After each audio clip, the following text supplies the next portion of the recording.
Ouais, bonjour à tous, ici donc Jérémy, je viens vous faire une deuxième vidéo sur le clash là, Hanouna et Boya, parce que vous êtes beaucoup dans les commentaires là à me chauffer, vous dites ouais genre Hanouna n'est pas légitime, il a insulté un député de la République, c'est une honte, blablabla.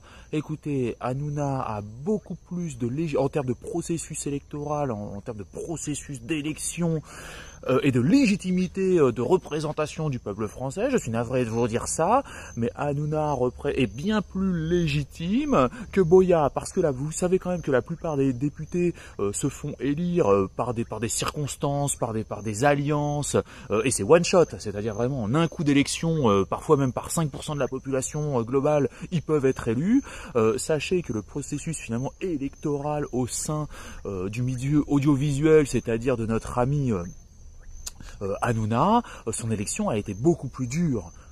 Il faut savoir qu'en plus, lui, son élection se fait sur des principes vraiment de consentement, c'est-à-dire sur des micro-transactions, même au niveau publicitaire, au niveau d'audimat et tout. C'est comme ça que le gars, finalement, reste sur place. Et il est bien plus légitime, c'est-à-dire que la sélection qui se fait et la légitimité dans l'audiovisuel public est bien plus grande, parce qu'il y a l'audimat, il y a quelque chose de commercial, derrière il y a des actionnaires à satisfaire, il y a tout un tas de trucs, et puis il y a aussi le public, c'est-à-dire vous à satisfaire, que l'audience marche et tout ça. Le processus est bien plus dur et bien plus légitime. Alors que ça vous déplaît, alors on va se dire, évidemment, vous allez me dire, oui, mais attends, Hanouna, quand même, il représente la population française, c'est une honte, vu la qualité des trucs. Ouais, non, mais attendez, si les Français s'intéressaient à la physique quantique ou quoi que ce soit, ça se saurait. Mais jusqu'à preuve du contraire, ce qui intéresse les Français, c'est l'émission d'Hanouna, et voilà. Et il est légitime. Ce gars-là est tout à fait légitime.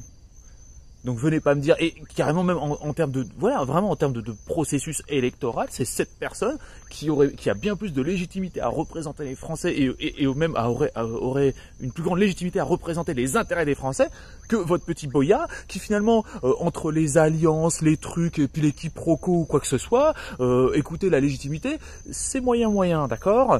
Voilà, donc, et je vais vous dire, et à partir de là, même là, parce que là vous m'avez tout chauffé, je vais vous dire, même le processus électoral en France, des députés, du président et tout, cela devrait changer. On voit très bien que quelqu'un peut se faire élire par 5% de la population globale française, c'est absolument hallucinant. Il faudrait revoir le processus d'élection, et non, vos députés ne sont pas légitimes, enfin, ou du moins leur légitimité à représenter la population française est extrêmement faible, et il faudrait changer tout ce processus. Mais qui a intérêt à changer tout ça? Ces vieillards qui sont à l'Assemblée, au Sénat, qui touchent des retraites complètement ahurissantes, c'est eux qui auraient intérêt? C'est eux qui auraient intérêt à faire ça? Non, je pense pas du tout. Personne n'a intérêt sur le système change. Mais s'il vous plaît. Et alors quand je vois vraiment limite quoi, non mais c'est des gens là dans les commentaires de ma première vidéo, des gens victimes du syndrome de Stockholm. Excusez-moi. Ouais, l'autre il a insulté un gars qui est légitime, je sais pas quoi. Non mais vous rigolez ou quoi? Enfin bon voilà. Écoutez, je vous souhaite une excellente journée. Je vous dis à bientôt. Salut.